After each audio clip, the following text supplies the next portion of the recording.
Okay, so says the hour, so let's get started. So this is MSE 498. If you're not in the class, please give up your workstations. We do need them all for the folks in the class. So let me start passing around the sign-up sheet. So just a few announcements today. So on Thursday, you have quiz 3 and project 3 are both due. So via Compass, 11:59 p.m. If anyone's having problems with Compass, you can always send it to me via email, but I think all the links should be okay for you there. So do make sure to take a look at the quiz also. Don't forget about that. Should take you just 10 minutes. It should be pretty simple. Okay, so a couple of folks alerted me to a very minor typo in the project. So in B4, I think originally I had import the file al_deform.txt, which was actually from part A, so that was a typo. I just copied and pasted something over and didn't change it. Really, of course, I mean it's the file that the deform run is going to dump, and so it's going to be al_shear.xz.txt. So I think it should have been apparent that that was a typo, but just in case it wasn't, I've changed it and reposted the project. Okay, so apologies for that. Okay, so let's go back to the schedule and let's take a look. So we're currently at October 21, and so we're just about today to start on finite element method. But you'll remember, as I said at the very beginning of class, the 2 classes right before Thanksgiving I'm going to be away at a conference, and so there's not going to be classes that week. And so what I'm going to propose is that we sort of preemptorily do a makeup class next Wednesday evening during the lab session.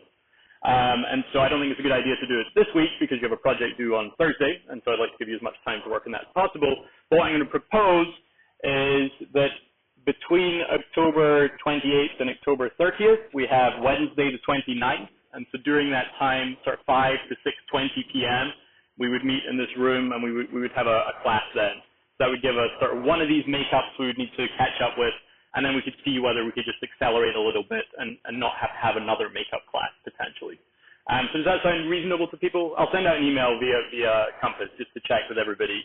But as a proposal, does that sound like an okay thing to do? Okay, great. So I will email you all to firm that up. But so next Wednesday, we would have actually a sort of formal teaching session during the lab period. Okay, great. So the other thing I got a couple questions on was the Ovito pipeline. So we didn't spend a great deal of time on that. So let me try and go through that a little bit one more time. Okay, and so let's load some information into Ovito. So I'm going to pull in,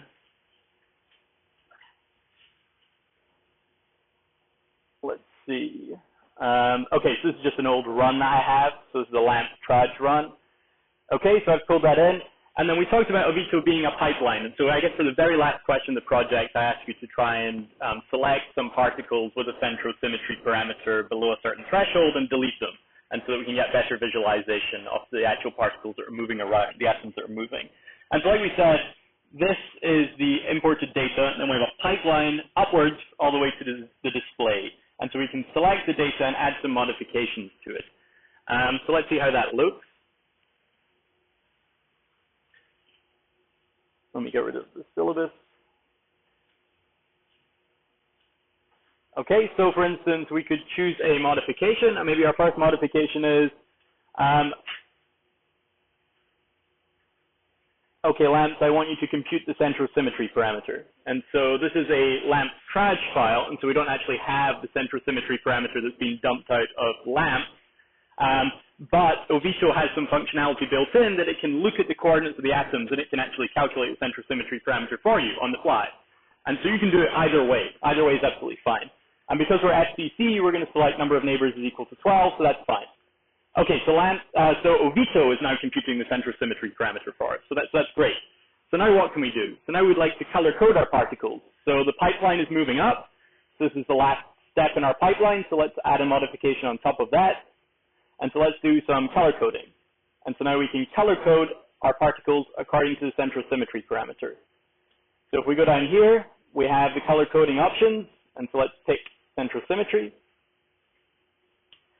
And then you can pick the start and the stop values, and so you can adjust the range automatically, or you can specify it however you want. And so let's take 0 and some high number, let's say 40. So that doesn't look too good, so maybe pick a lower number, 12. Okay, so maybe that's okay. Okay, so now we're coloring our particles. So what else might we want to do? So now we can actually select and delete particles based on this computation. So let's go to the color coding, let's go to add modification, and then let's go to expression select, so right down at the bottom here. And so this gives you a little box right here where you can select, input a Boolean expression. And so maybe we want to delete all the particles whose central symmetry parameter are below some certain threshold. And so I'm going to highlight, copy, and paste. So central symmetry. So of course you can type it, but then you run the risk of making spelling mistakes. And so this is the choices of particle properties we have. So copy and paste one of them in there, and let's form a Boolean expression. And so let's say less than 4, and hit enter. Okay, so now I've selected all of the particles, all the atoms with central symmetry parameter less than 4. So is that clear so far? Okay, and so now what can I do? So now I can add another step to my pipeline. Then I can say, okay, I want to delete the selected particles. And so I've selected some particles, and I want to delete them. So all the particles with central symmetry parameter less than 4 are going to be deleted from the visualization. Okay, so why is that useful? Because then we're only going to visualize particles with large values of the central symmetry parameter, which are going to be the ones that are moving around a lot in the box. Okay, so let me go to my movie now and tell lamps it contains more than one frame. It's going to have multiple time steps, and then we can hit play. Okay, so now you see a much clearer visualization. So you see the box looks pretty empty because it deleted all the particles with central symmetry less than 4, and we're only visualizing the ones with central symmetry greater than 4. So now it's very clear when the dislocation planes start to kick in. So it's a much cleaner visualization. Okay, so does that clear stuff up for folks that had questions on Ovito? So I realized we didn't spend much time on it, and then it occurred to me actually the video that I provided was not available on Compass because it was a PDF. Okay, so I can also post the video on Compass if that's useful to people, showing how you actually run the Ovito pipeline. Okay, so any more questions on that? Great. Okay, so let's get started on the material for today.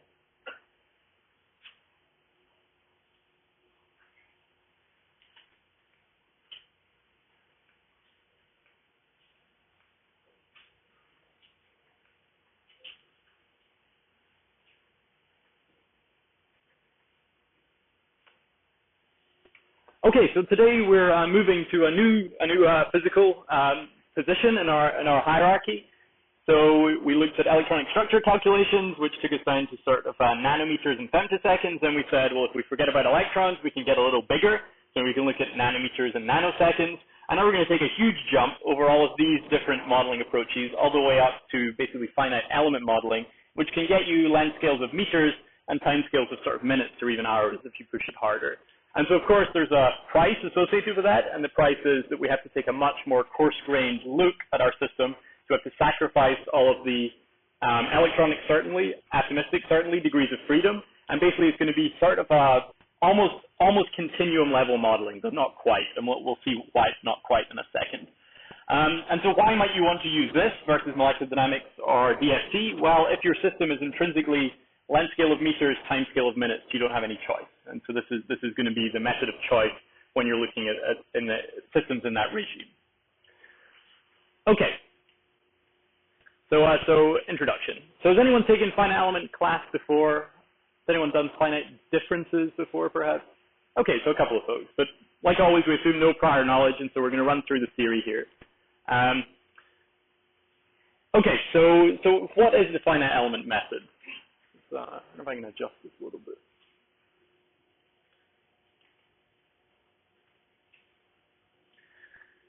Okay, so the finite element method is a numerical method to solve boundary value field problems. So what does that mean? It's basically PDEs with boundary conditions. And we'll see the sorts of PDEs one might want to solve in a second. So for example, the heat equation over a finite domain with specified boundaries. Maybe you have a machine part, you're worried it's going to start to get hot because you're milling something in here, it's going to generate heat. And so you want to see what the temperature profile over this machine part is going to be at steady state, so you don't melt anything in your plant. In the sort of field of biomechanics, maybe you're worried about designing prosthetics, and so you might want to solve a force balance. So we know that at equilibrium, there's going to be no torque, there's going to be no net sort of forces or motions, and so we can solve the force balance over a particular prosthetic part, and figure out if there's going to be accumulation of forces that could cause your thing to break. So for design, basically. If you're a chemie, maybe you're interested in Navier-Stokes equation, and so you can solve Navier-Stokes over a pipeline, so sort of an internal fluid flow, or perhaps fluid flow over an object. If you're designing jet fighters, you want to worry about how the flow is moving over this object, and perhaps designing things to make it more streamlined, quicker, perhaps all these sorts of concerns.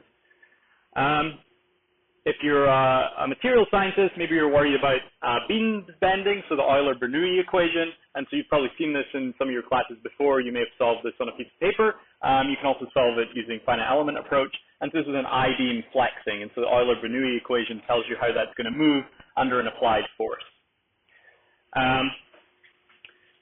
Okay, so basically we're solving partial differential equations over complex domains with spatiotemporally varying properties. So if you've ever solved a PDE, you'll recall, first of all, it's usually very painful, and second of all, it's only typically possible analytically in very specialized cases where we have, say, a perfectly spherical geometry and we assume all constant properties. So PDEs are great for modeling things at sort of very coarse levels, but when you have a very complicated domain and when your properties sort of vary in space and time, basically you can no longer do things analytically, so we're going to have to resort to some sort of numerical solution. So I like to think of finite element methods sort of intermediate between continuum and molecular. So why do I think of that? So you say to me, well, actually, for us, Ferguson aren't PDEs sort of intrinsically continuum. Well, that's true, but at the end of the day, we're actually going to partition up our geometry into lots of tiny little cells, which allows us to resolve things that vary in space and time. And so we're not saying, okay, we have to have continuum constant properties. We can partition, mesh up our grid, and so you can actually get some finer resolution beyond what would be possible from a purely continuum approach. So certainly we're not going to resolve down to the level of individual atoms. We're going to resolve down to the level of chunks of atoms. And so how fine a partitioning you do depends on your system, of course, but it's sort of intermediate between continuum and molecular methods. Certainly much closer to continuum, but not quite all the way there.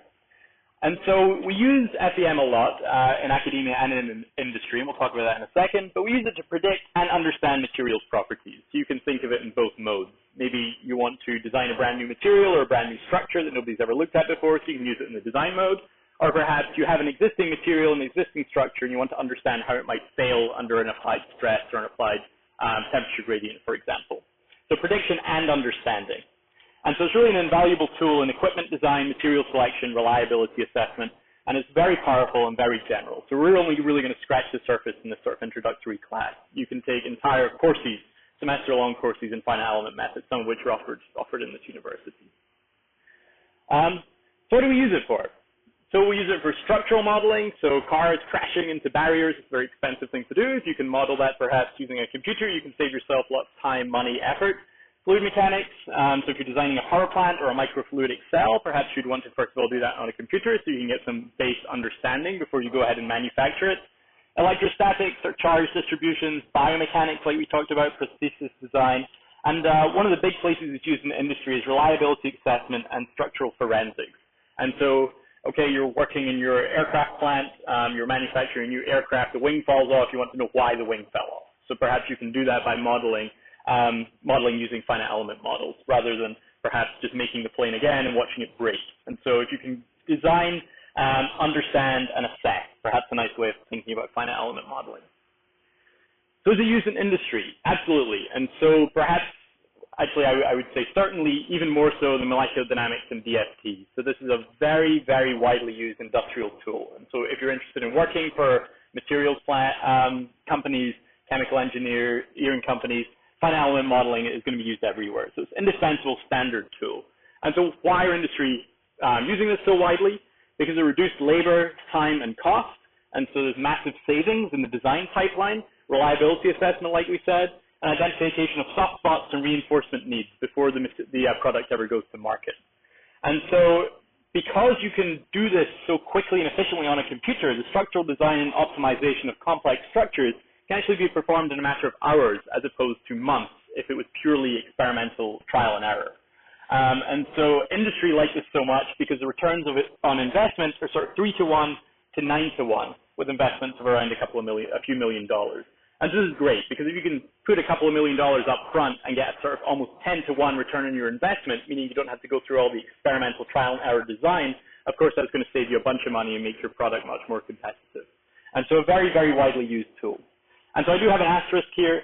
So it's extremely efficient and extremely fast for structural design, but not so for materials design. So if you want to think about designing a brand new material, finite element method is not going to be the choice for you. You're going to have to worry about the intrinsic, atomistic, and electronic materials properties.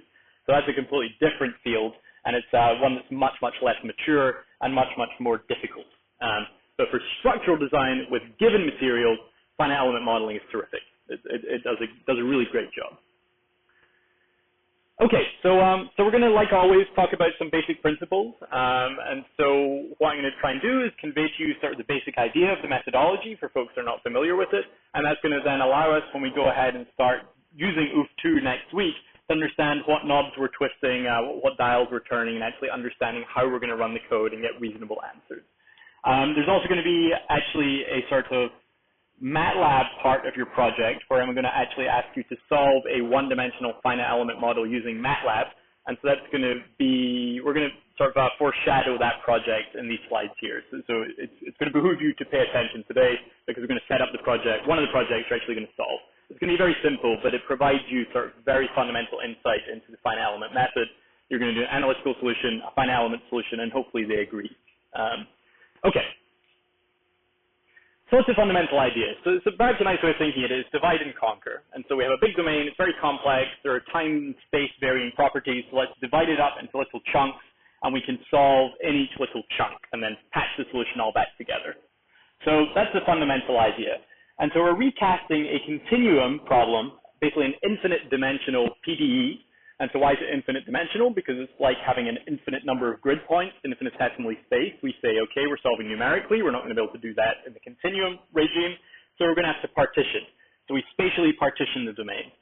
And so we find solutions in the subdomains and stick them back together. And so I like to think about finite element method as sort of a four-step recipe. And so we're going to go through these today. First of all, you have to split up your domain into little subdomains. So that's known as meshing. Secondly, you have to assign properties to each little subdomain. So you have to say, okay, this is a steel subdomain. It has these particular properties. This is a carbon subdomain. It has these properties. This subdomain has this particular shape. This subdomain has this other shape. And you have to assign the properties to the subdomains. You then have to pick a basis. And so similar to when we did DFT, we have to pick a basis set in which to solve our system. And so we do a very similar thing here. You have to pick a basis set in order to build your numerical solution. So it's going to be very similar to our choice of basis set in quantum espresso, which is plane waves. We're going to take something slightly different here, but by making linear combinations of our basis vectors, we can make a numerical approximation for our solution. And so that sounds kind of abstract right now. We'll make it very concrete in just a second. And then once you've done these three steps, the final step is just to solve. And so basically it's solving coupled either ODEs or algebraic equations. Okay, so just bear in mind as we're going through this, there are four steps. Mesh, assign properties, pick a basis, solve the system.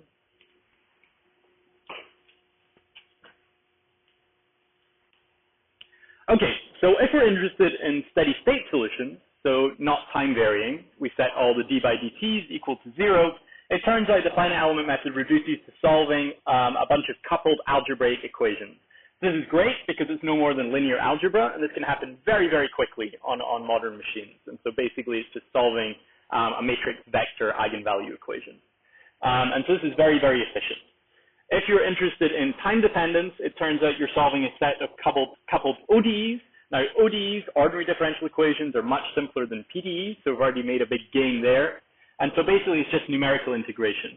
So perhaps you can think of this solving coupled equations similarly to how we integrate Newton's equations of motion in molecular dynamics. It's basically doing something quite similar.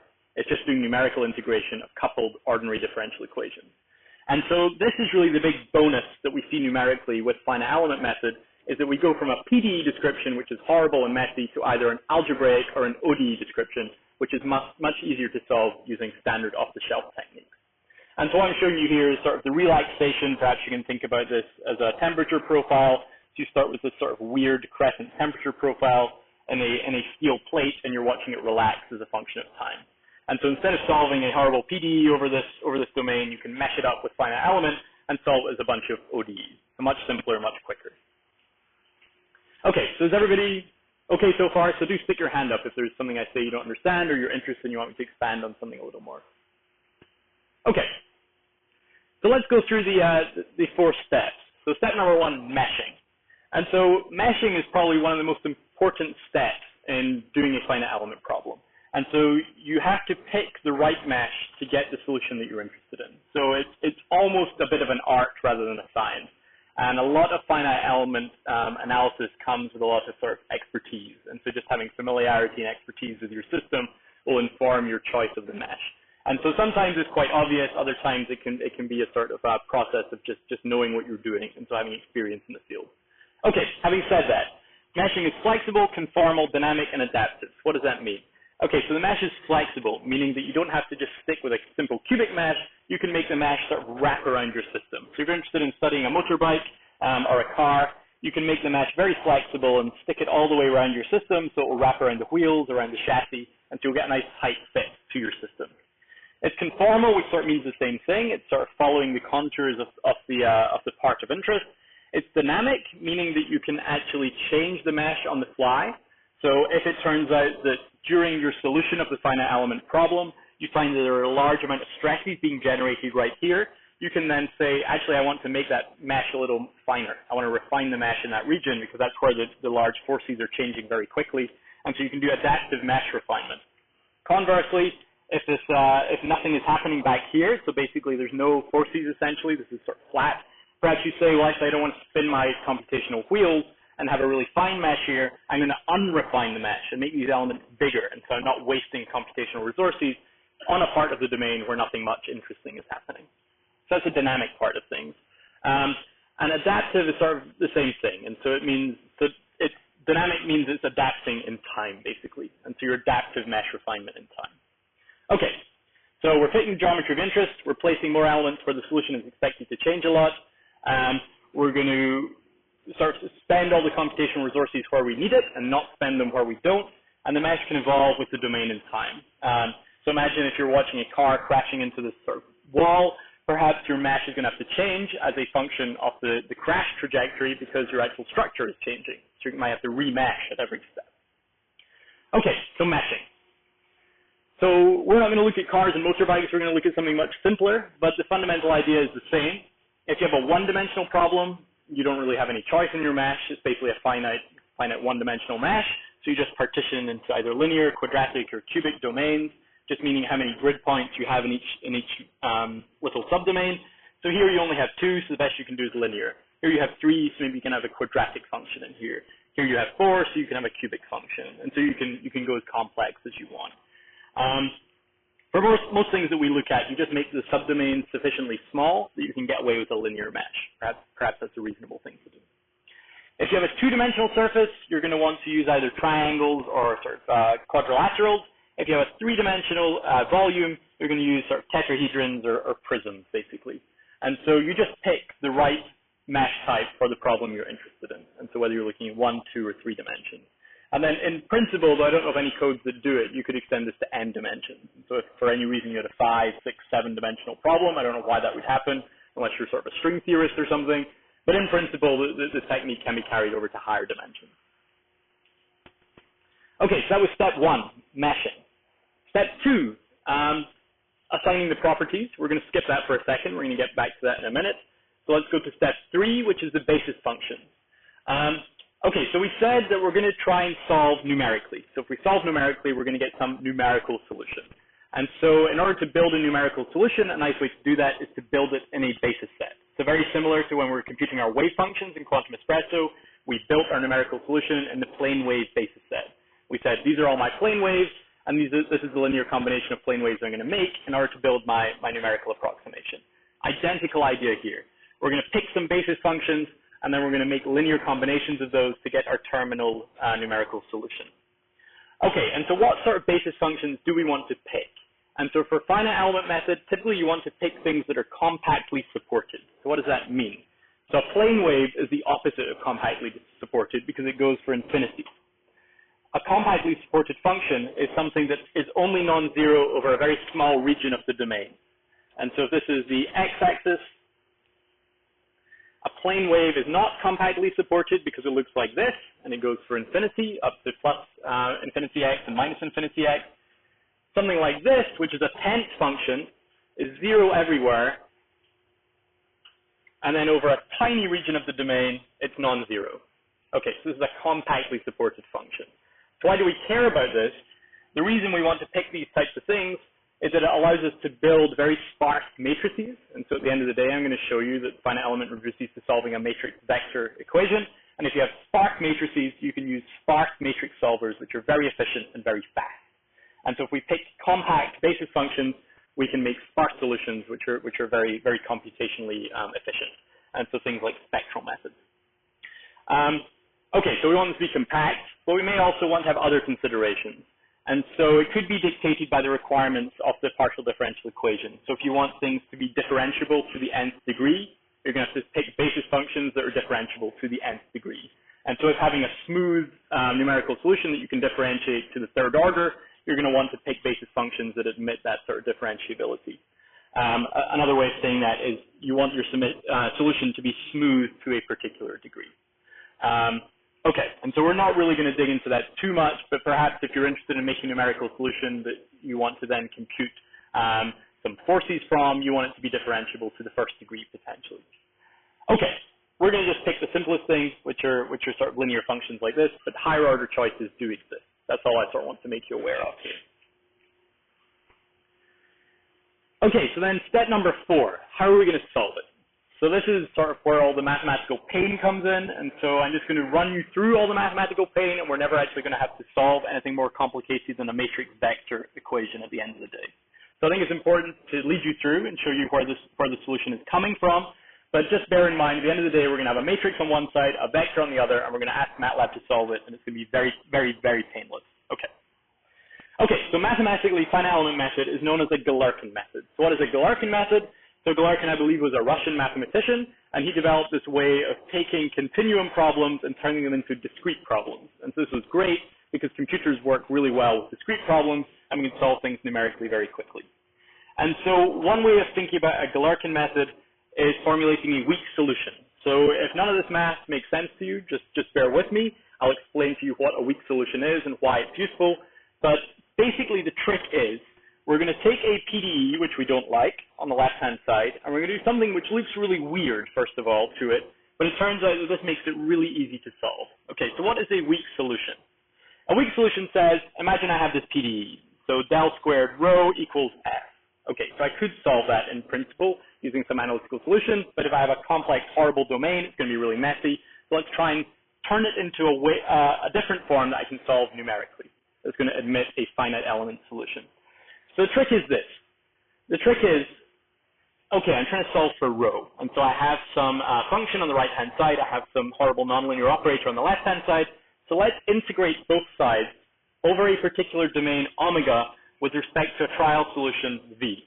This sounds like a really horrible and weird thing to do. So why would I want to do that? The trick is that if we can solve the right-hand equation, which I'm going to show you is actually much easier, it turns out that the solution we get will hold for the left-hand equation. And so if we can solve this right-hand equation for any smooth set of trial functions v, we can compute rho, and it turns out that rho will satisfy our original equation. And so it looks like I've done something terrible. It looks like I've taken something that looks nice and easy and made it much more complicated. I'm going to show you that this actually admits a very simple solution. This is known as a weak formulation because the equation does not absolutely hold for all possible values of v. It just holds for all the values of v that we construct from our basis set. So it's weak because there could be some really pathological v's, so like delta functions or things that diverge to infinity, for which this solution does not hold, i.e. the rho that we get here does not satisfy this equation. But for all sort of reasonable choices of a basis set, sort of nice smooth things that populate the domain in a reasonable manner, we can be confident that the rho that we get here satisfies this equation over here. Okay, so that's why it's weak, because we have to say we have a sort of restricted solution. We have rho for a particular class of trial solutions. Okay, so it sounds a little weird. We're never really going to touch this math again. I'm going to show you how we can process this right-hand side to get something very nice and easy we can solve on a computer. Okay, is there any questions about that? Okay, so as always, this is not a theory class. I'm never going to test you on this stuff, but it's important to sort of appreciate at least where these things are coming from. So that's why I'm spending a little time on this. Okay, so let's think about the general steps. And so we have a continuum problem, a boundary value problem. We have some horrible partial differential equation over this domain omega, and we have some condition on the boundary d omega. And so we have this sort of boundary value PDE continuum problem. We say, okay, we don't want to solve that. It's going to be too hard. And so let's pick a trial function. And so our trial function is going to be u hat, defined over the domain R. And we say, okay, the way we're going to build u hat is by a linear combination of basis functions. So we're going to pick some nice basis functions, maybe some tent functions like this, which we're going to see in a second. And we're going to say, I like them. They're very compactly supported. I understand them. Let me just make a linear combination of those guys, and that's going to be my trial solution. So that sounds like a reasonable thing to do. And then we use this Galerkin method in order to turn this continuum problem into a discrete problem, and we can actually solve a matrix vector equation and get these coefficients and get our trial solution. So we can get an optimized solution to our problem using some matrix vector algebra rather than doing some horrible analytical theory that we don't know how to do. Okay, so before we embark on actually how we build the Galerkin method, let's talk a little bit about the methodology itself. Okay, so there are going to be error sources. So anytime you discretize, there's going to be error sources from discretization. So that's the first source of error. So the way you partition up your grid. So imagine you were interested in this particular problem, which looks like sort of a circle embedded in some quadrants. And so if you pick a really coarse grid, so this is maybe my finite element grid. I'm worried about 2 dimensions. So I say, let's pick some triangles. So I populate with triangles. But these triangles are too big, okay, so it's very coarse. And so I'm not really reproducing this nice arc here very well. And so maybe the discretization error here is going to be too big for my purposes. Conversely, maybe it's not. Maybe it would be okay. But we can clearly see by going to a higher level of mesh refinement, we can do a better job of reproducing this arc with these triangles. And so we're potentially going to reduce our error. Okay, so there's errors from the domain discretization. There's also going to be errors introduced from our choice of basis, because we're never going to perfectly reproduce the exact solution, similar to our wave functions in DFT. We're making a choice for our basis set, so we get some numerical solution for our wave function, but there may be some parts of the wave function we just can't reproduce because we don't have enough vectors in our basis set. So the choice of basis is also going to lead to some numerical errors. There can also be formulation errors. We'll talk about that in a second. And so the way you formulate your problem may be incorrect. So maybe you left something out, or maybe there's some other coupled equations we don't even consider. So maybe you're worried about solving for a stress field, but you don't worry about the temperature profile. When in principle, you should solve those two things simultaneously. The way you formulated your problem is actually going to lead to some errors. And then, of course, there's going to be errors in the numerical solution. Anytime we solve something numerically, we're going to introduce some round-off errors, some numerical errors, so we have to worry about that. Okay, so domain discretization we talked about. Let's talk about number 2, which is the choice of basis.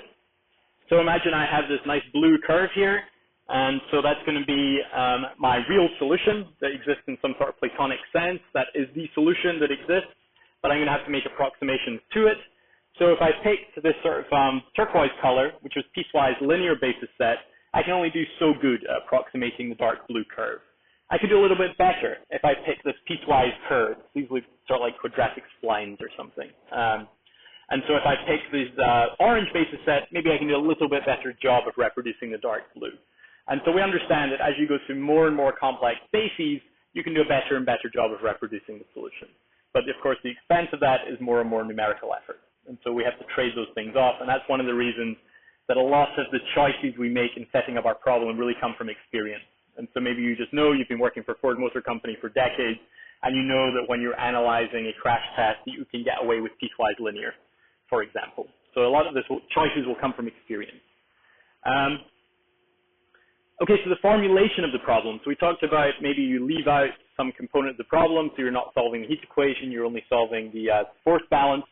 There's another formulation error. And so imagine you're worried about heat transfer in this straight linear bar. Okay, so it's a sort of cuboidal bar, maybe it's semi-infinite coming out the board, so we're just going to solve in sort of 2 dimensions.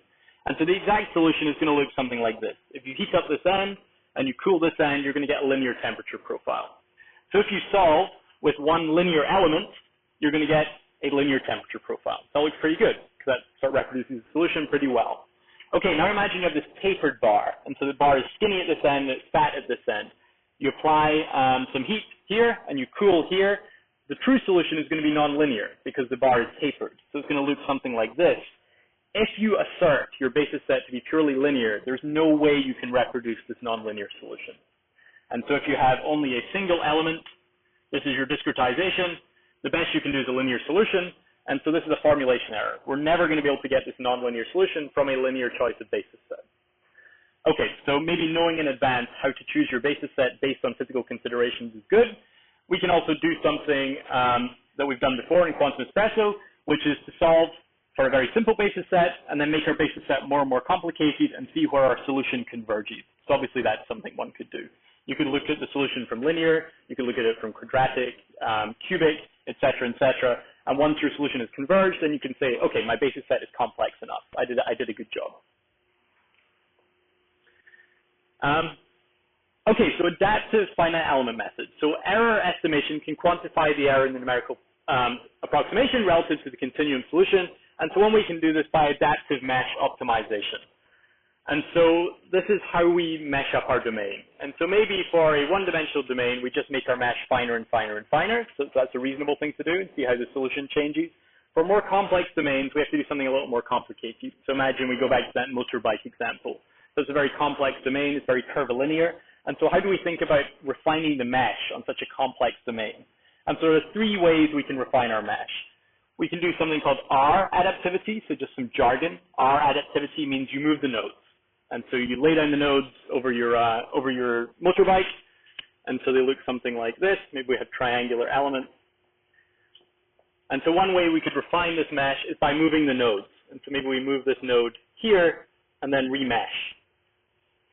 So the mesh itself has changed, and maybe there's good reason for doing that. For example, maybe this mesh point landed on a corner of the bike or something, and you actually would prefer your elements to lie flat. And so by refining the position of the nodes, perhaps you can improve your solution.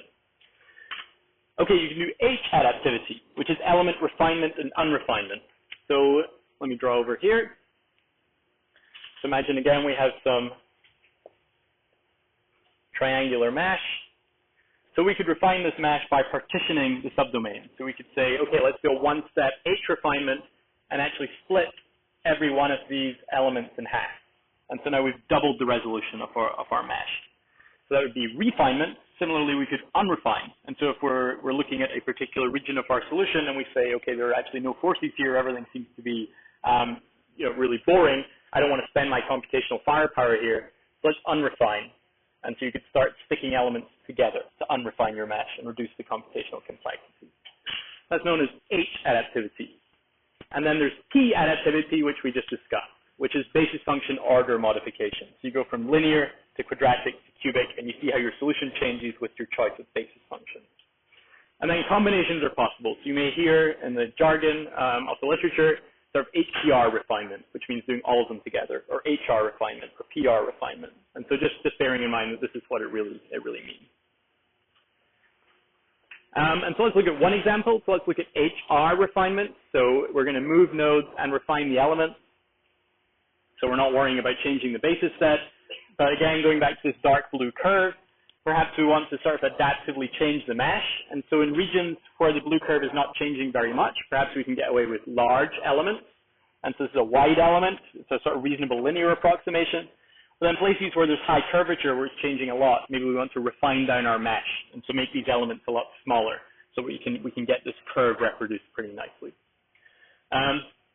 Okay, and so that can happen under the hood. And a lot of the algorithmic effort that goes into sort of commercial FEM codes is to do with meshing. And so there will be lots of nice automated ways of doing this. Basically, you will just press a button and the mesh will adapt itself nicely to some user-defined tolerance. You don't have to do this manually, but it's important to appreciate this is really what's happening.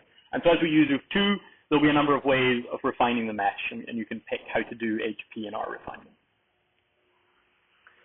Okay, and then of course, we got to look at convergence. And so looking as a function of refinement, this could be H, P, R, or a combination of any of the three. We want to look at how our solution is converging. And so perhaps if we're interested in computing the temperature profile, we could compute the energy over the mesh. So just computing the heat that's stored in every element, perhaps, that would give us a measure of the energy. And we would like to see, as we go to finer and finer mesh discretizations and better basis functions, that our solution is sort of asymptotically converging, and we can have confidence that we're getting at least a consistent result. And so again, it's like quantum espresso. One quantum espresso calculation doesn't really mean very much unless you've shown that you have converged with respect to the energy cutoff and the K points. Similarly, a single finite element calculation doesn't really mean very much unless you've shown you're converged with respect to the mesh and the basis functions. So I could do a single calculation and I could report this value, but you don't know how good that value is because I haven't shown to you that we're converging on the asymptote. Okay, so very important point, as with all numerical simulations, you need to show convergence. So you need the knowledge and the meta-knowledge, the knowledge being your calculation and the meta-knowledge being that you have a converged calculation. Okay, so what are the limitations and the caveats? And so, like we've said, there are lots of sources of error, and so ultimately it's going to be an approximate solution. We're going to have errors from discretization, problem formulation, numerical errors. There's going to be no closed form solution, and so we're going to get a numerical solution. So that's great. We can do lots of things with that, but we're not going to get a nice closed form function as you would if you could analytically solve your partial differential equation. So that might be important to you. Maybe it's something that you really want or you really need. If it's not, then finite element method is going to be good enough for you. Okay, we've said this a couple of times. Some experience and judgment is required to synthesize good models. So how you pick your mesh, how you pick your basis functions. A lot of it is sort of art and science. So we can certainly do convergence checks, but there's a lot of experience required to do more complicated geometries and more complicated calculations. And it can be very expensive. So depending on what problem you're looking at, if you're looking at sort of very high velocity collisions of vehicles or fluid flow through an entire chemical plant through very complex geometries, it can be very expensive. And so you may need lots of computational horsepower. And so bearing in mind, depending on how complex your mesh and your basis functions can be, it can get very expensive very quickly. And it's also quite data intensive. There's lots of input, output, and sort of partial iterative and direct solvers that have to happen to solve the matrix vector equation. And so it can be data intensive from sort of a RAM standpoint and also from a disk space standpoint. So there can be lots of dumps and reads from the disk. Okay. So are there any questions so far on sort of the setup? And so this is sort of like the 30,000 foot overview, what the heck is happening here. Now we're going to go into a concrete example. Okay, so let's step through this concrete example. So this is the setup for the problem you're actually going to solve in your project. Your project is going to be in two pieces. The first piece is going to be solving what I'm going to describe now using MATLAB, and the second piece is going to be solving something using UF2 on NanoHub. Okay. So what are we going to solve? And so we're going to solve the 1D steady-state heat equation. This is something that's pretty simple. It's about as simple as you can get without being trivial. And so what is the setup? So this is the constant property time-dependent heat equation. So U vector is the temperature, and so it's a vector because it's going to be a temperature at a bunch of different points. And so you can think of the temperature at every point in this room as a sort of a vector of a large number of elements, depending on how you discretize the room. And so we'd like to see that as it changes a function of time. Okay, and then we have the thermal diffusivity, alpha. And then we have the Laplacian, and so this is saying the diffusion part of the heat equation, so how is heat diffusing from high temperature to low temperature. And then we could have heat sources. And so Q vector are volumetric heat sources, so each one of us in this room is a heat source because we're giving off heat, and so we need to worry about where those exist in our domain. And then we just have this prefactor, which is 1 over the density and the heat capacity, which turns sort of the heat into a temperature, if you like. Okay, so time dependence, diffusion equation, any heat sources we might have in our problem. And I've implicitly said all the properties are constant. And so none of these guys are vectors because they're just fixed for the domain. So of course, those could change in space, in which case you'd have a much more complicated equation. But let's not go there today. Okay, so let's make our lives even easier. And let's go to steady state. And so let's say I'm not worried about the time dependence. I just want the equilibrium solution. I want the solution as t goes to infinity. So this is going to allow us to solve our finite element problem as algebraic equations rather than ordinary differential equations. So it's going to be very nice. We're going to get this matrix vector solution. Okay, so it's steady state. Let me lump some parameters so I can pull this alpha down and combine it with the rho and the Cp into something called K. And so this is just the thermal conductivity. And so this is a much simpler equation. Okay, and then I'm going to say, well, let's just do things in one dimension. Let's not worry about solving the problem over a three-dimensional room. Let's pretend I just have a one-dimensional bar, and there's going to be a heat source in the bar. I'm going to want to solve for the steady-state temperature profile. So that's going to be on the next slide. And so just bearing in mind what the physics, this is the diffusion of heat in our domain, in this one-dimensional domain, and this is the influence of any heat sources. And so where are you injecting or removing heat from the problem? That's what these Qs are. And we've gone from vector R, where do I have that there? Okay, so this is no longer a vector, so the arrow has been removed, and so it's just a scalar in X, essentially. Okay, so we're not worrying about any three-dimensional vectorial. Everything's going to be in X only. So our problem is pretty simple. And so the problem we're going to solve is this. And this is actually a problem you're going to solve in your project. And so we have an iron bar. We have ice at either end, so it's going to keep the ends of the bar at 0 degrees. So that's our boundary conditions. And so we're going to have a boundary value problem. These are the boundary conditions for our problem. And then we're going to have a heat source, a Bunsen burner, injecting heat at a rate of 4 kilowatts per meter cubed at a particular position along the bar, so a point heat source at 0.4 meters. And so what I would like you to do is solve for the temperature profile over this bar. Okay, so let's go back one slide. And so then you say to me, well, actually, I'm a smart person. I've been at this university for 3 years. I know how to solve a second-order differential equation, and absolutely you can. You can solve this analytically. And that's part of the reason we're doing this problem, because you can do the analytical solution, and then you can compute the finite element solution, and hopefully they will agree. Okay, so let's solve the second-order differential equation. It's a non-homogeneous second-order differential equation. And you get the following solution. So this is the analytical solution. And so to the left, if we're looking at the screen, to the left of the Bunsen burner, you get this linear temperature profile, and to the right, you get this other linear temperature profile. And so we have 0 degrees at either end because of the ice, and then there's some temperature in the middle, which peaks precisely at the point heat source, and then obviously we're going to take the heat out at the ends of the bar, so there's going to be some linear profile. So you can solve it, and this is the exact solution. And so this makes a lot of sense. We would expect something linear because we're just in one dimension. And you can see that as you increase C, which is the rate at which you're injecting heat, you're going to elevate the temperature at this at the point source, and so everything seems to be make sense. It's an intuitive and obvious solution. Okay, is everyone okay with the analytical solution? So you can go ahead and solve the ODE, but if you believe me, this is really the analytical solution. So it's pretty simple.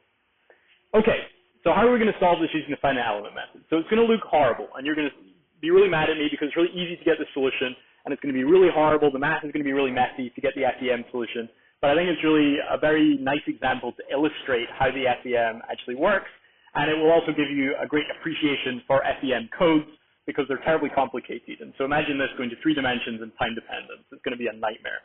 And so we're thankful for people that develop these codes on our behalf. Okay, so let's mesh up the domain. So the 4 steps: mesh, element properties, basis set, numerical solution. Step 1, mesh. There's really not much to do here. We have a one-dimensional domain. We're going to mesh it just by splitting it up into little subdomains. So perhaps there are 2 choices you can really make, which is number 1, how many elements are you going to have? And number 2, are the elements going to be uniform? And so probably your elements are going to be uniform because we're expecting a linear solution. So this comes from understanding the physics of the problem and some experience. The solution is going to be linear, so there's not going to be any regions where things are changing very quickly and other regions where things are changing very slowly, which might inform us that we would want mesh that was very fine in the regions where things are changing quickly and very coarse where things are changing slowly. We expect it to be pretty uniform. As for the size of the mesh, well, that's sort of a trickier problem. And so probably what we're going to want to do is solve this for various degrees of mesh coarseness and see how the solution changes. And actually, if you're thinking on your feet, you'll realize the mesh degree probably doesn't matter very much because things are linear. And so if you have a very fine mesh, you can get a bunch of points all the way up this linear curve. But if you just pick 2 points, one here and one here, you're going to get the same linear solution.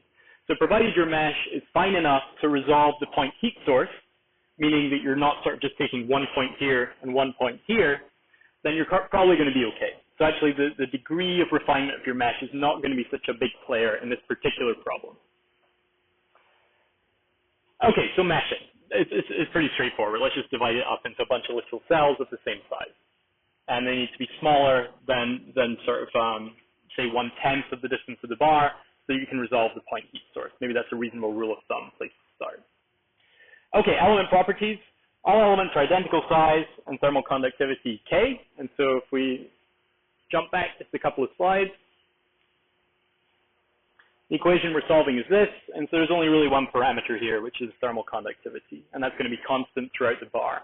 In principle, that could vary, in which case your solution would be more complicated, but here every element has the same properties. And so step number 2 is super simple. All the elements are the same size and have the same thermal properties. Very nice. Okay, so let's get into where it starts to get a little bit more complicated. So basis set choice. Okay, so we're going to pick some nice compactly supported basis sets, and the basis set we're going to pick are tent functions. Okay, so these are one-dimensional linear interpolants with compact support. Okay, so they're linear, that's fine. We're going to have a linear solution we expect, so that's good. They're compactly supported, that's also good. It means we're going to get sparse solutions that MATLAB is going to be able to solve for us very quickly. But what the heck do these things look like? Okay, so here's the mathematical expression for our case basis vector. And so before we get into this, let's just look at the picture, because that's going to make things very simple. So k equals 1. This is our basis vector number 1. It's compactly supported, so it's only going to be non-zero in a very restricted region of space. And so it looks like this. We start at x 0 is equal to 0. x1 is the peak of the tent function, and then it's just a linear ramp up to this peak, and then a linear ramp down to the next node of your discretization. So basis vector 1 lives around node number 1, and it sort of goes down either side like a tent to node 0 and node 2. So it looks like an inverted V. And so that's exactly what this equation is. This is a mathematical expression for this basis function. And so it's if you're to the left of the peak, and so if you are between x, k is equal to 1, 0, and x, k is equal to 1. So if you're between 0 and 1, you're basically just doing a linear rise. And so your functional form is x minus x0 divided by x1 minus x0. That's just the equation of a line. So that's this part of the basis function. If you go past the peak, so if you're in this different domain between x1 and x2, you have this functional form. So x2 minus x over x2 minus x1. That's just the equation of a line pointing down. That's just a linear drop on the other side. If you're outside of this domain completely, and so if you're lower than x0 or higher than x2, you're 0. Your basis function is not supported there. Okay, is everyone okay with that? So the math looks sort of horrible and messy, but the picture is very simple, and it's obvious why it's called a tent function. So you can define that for each of your nodes. So v1, v2, v3, v4, and so you get all these blue tents. And you can form linear combinations of these blue tents to get your trial solution, which is ultimately what we're going to do. We're going to get the finite element method to tell us what these coefficients should be to make a linear combination of our basis functions to get our numerical solution. So that's what we're gunning for. So eventually we're going to get something like this red line, which is a particular linear combination of our basis functions, and that will give us our trial solution U hat over our domain X. Okay, is everyone okay with this? Shall I go over it again?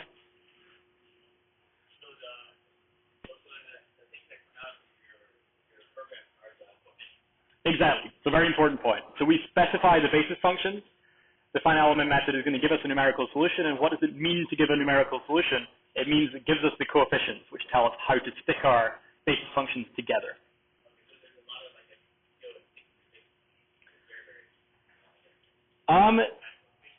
In a sense, yes, and in a sense, no. So in a sense, you have to pick the right basis functions for the problem. Like I said, that often comes with experience. But in a practical sense, usually there are standard choices. So if you're doing a one-dimensional system, 10 functions are what you pick if your solution is expected to be linear. If you expect your solution to be nonlinear, perhaps you take cubic splines or something. So typically when you're actually running the code, there'll just be a drop-down menu and you say 10 functions, cubic splines, there'll be a number of choices. Okay, but yes, very important point. So really what we're solving for are these coefficients. So if you keep that in mind, once you've specified your basis, you're basically done with that. And the job of the finite element method is to tell you what these coefficients should be to give you a nice numerical solution. Okay, so I've done something else on this slide, which is to differentiate the basis function. So it turns out we're going to need their first derivatives when we actually solve this problem. And so I've just taken the first derivatives with respect to x, and so very simple. So the top line just becomes 1, the denominator remains the same. In this case, the top line becomes -1, the denominator remains the same. The derivative of 0 is 0, so there's 0 everywhere. Okay, so now we've fully specified our basis function. So like we said, there are other choices, but let's stick with these for now. Okay, is everybody okay with that? So you're going to be looking back at the slide a lot, I think, when you're solving your project. Okay, so here's the horrible part. So here's the Galerkin solution. So let me walk you through this. At the end of the day, if all you understand is that we can turn this into a matrix vector equation, and you can solve that matrix vector equation using one line of MATLAB, then you're good. But if you'd like to see where actually the formulation comes from, which is actually quite deep and quite beautiful, I think, this is where it happens.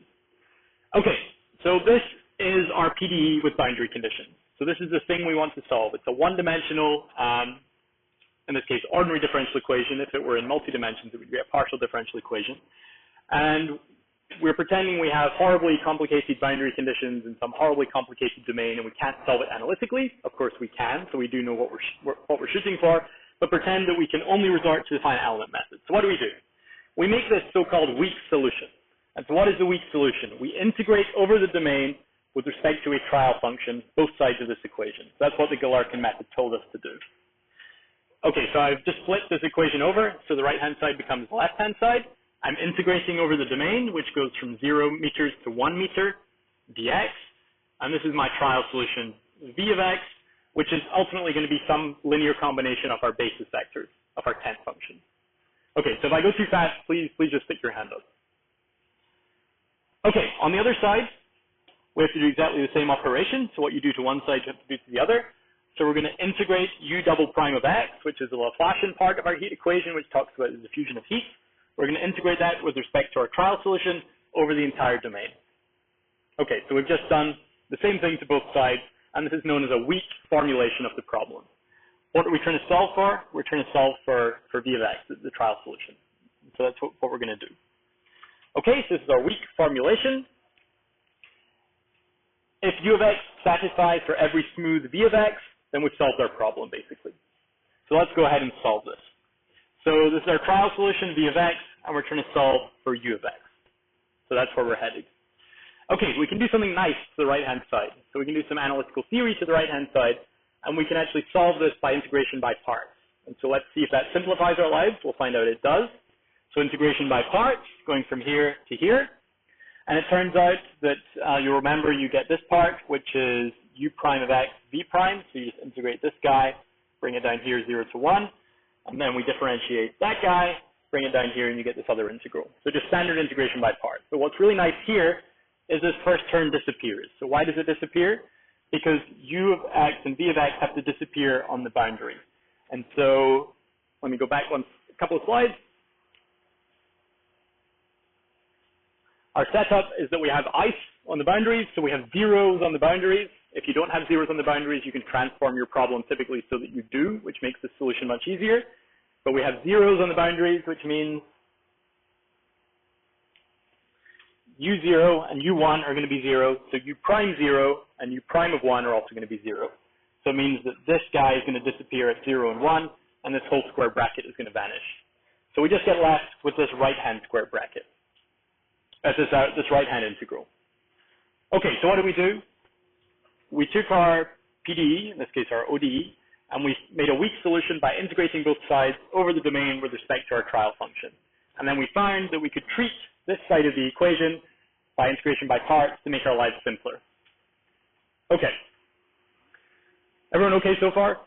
So again, understanding, not reproduction. So if you understand what's happening here, that's enough. I wouldn't expect you to sort of go home and do this for your favorite problem, although you can if you would like.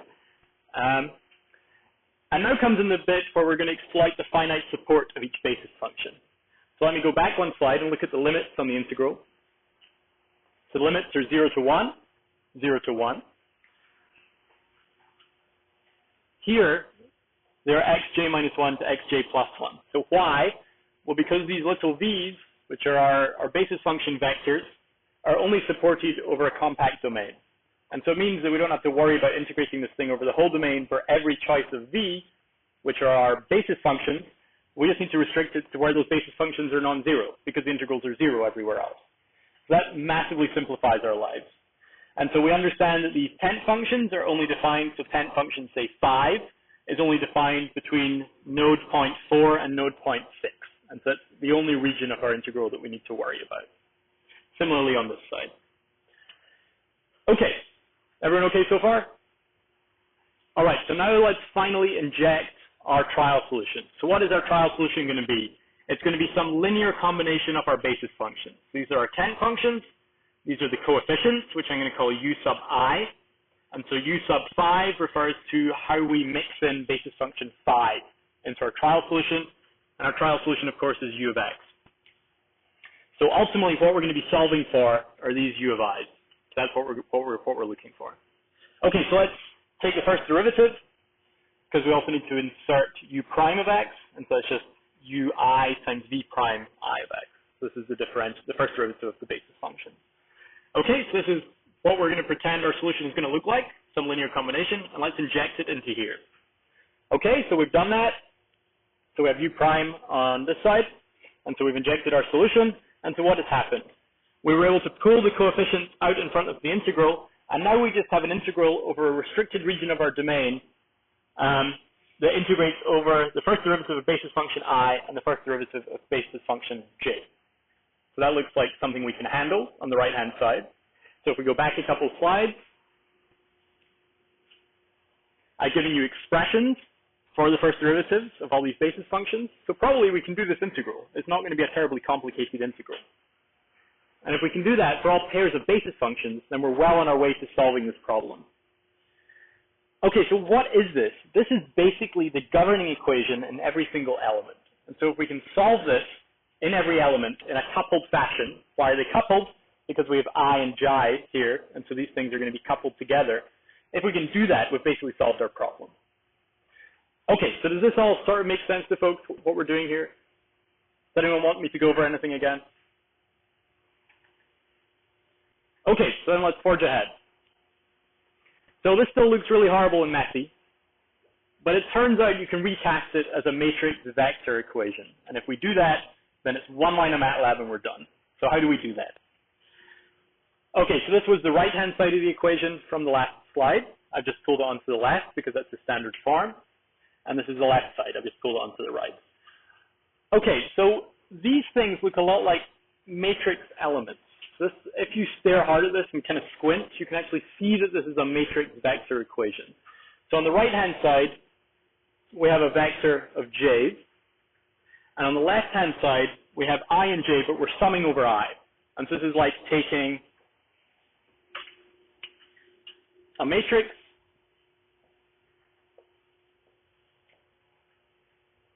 and so this is like the jth element on the right-hand side. This is maybe element number 1. And then we're summing over I. And so if we take the top line of our matrix,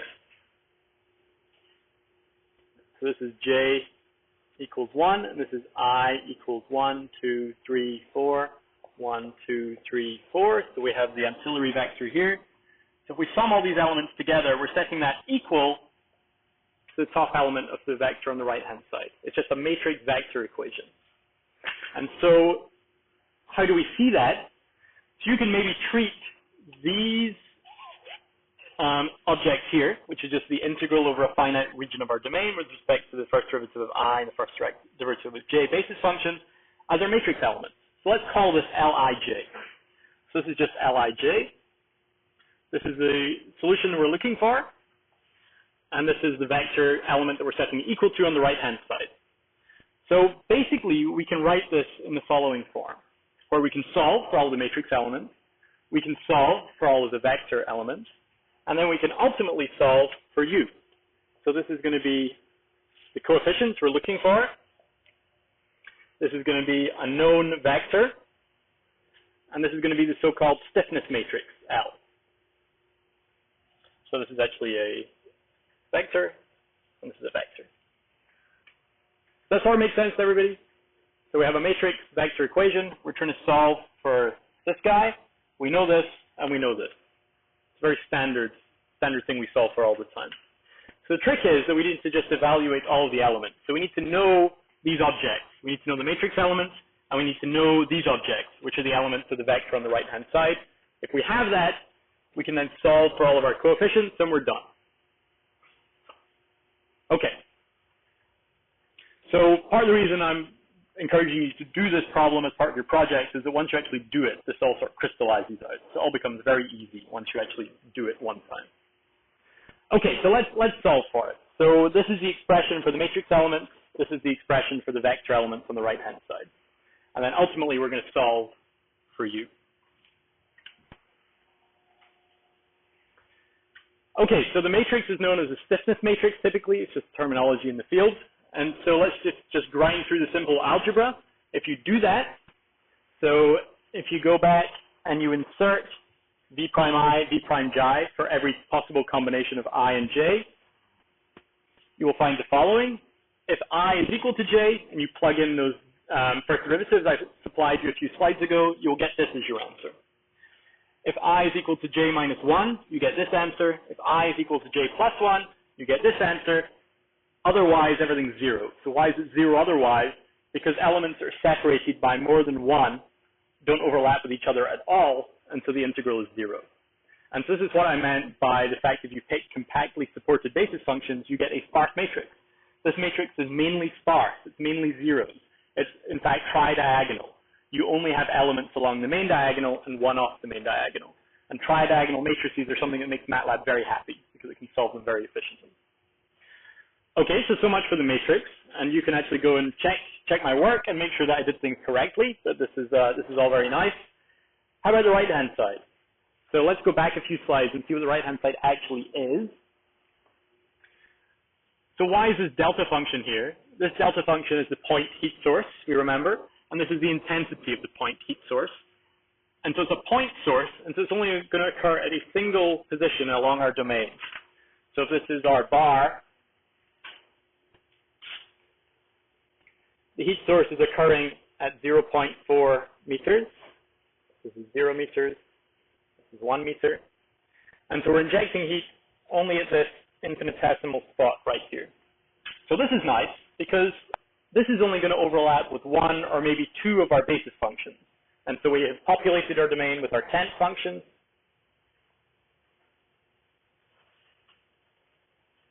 And so most of our tent functions are not going to be coincident with this delta function. So most of these VJs are not going to overlap with the delta function, which means this integral is going to be 0. And so basically, this guy is going to be 0, 0, 0, 0, 0, 0. Only these two overlap with the delta function. And so this means that our vector on the right-hand side is also going to be very sparse. It's only going to have one or maybe two non-zero elements because we have a point heat source.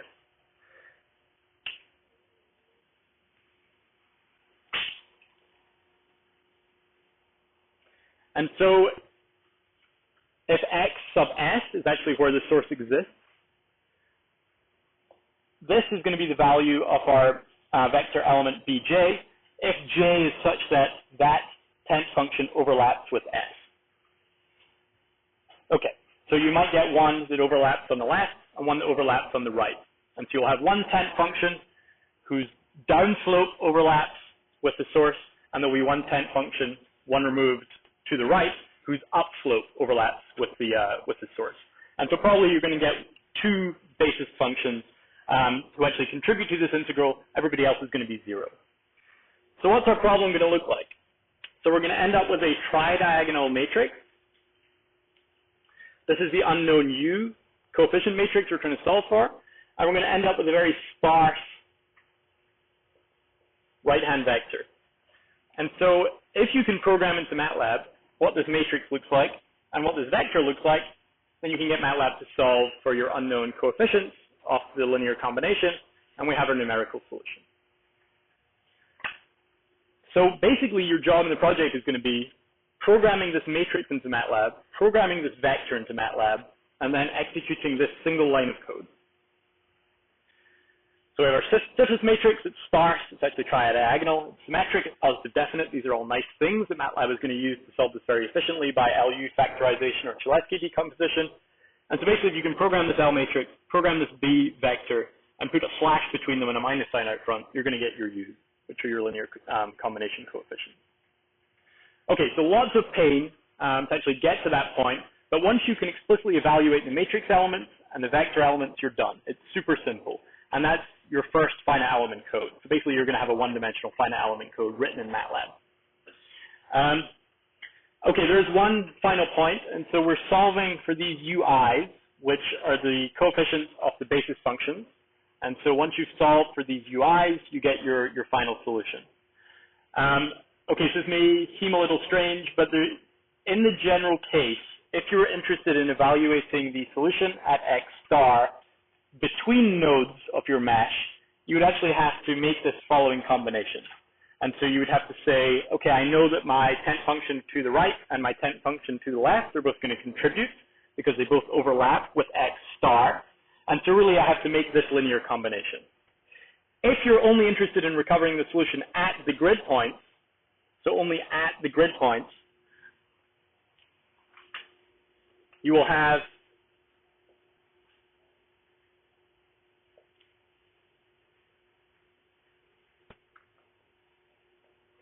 so imagine you're only interested in getting it at X stars on the grid point. In this case, there's only one tent function who is non-zero, which is the one that has its maximum right at the grid point. Everyone else is zero, because this guy is decayed to zero, and this guy is decayed to zero. And so that just makes things very simple, because it turns out that your trial solution is your coefficient. So why should that be?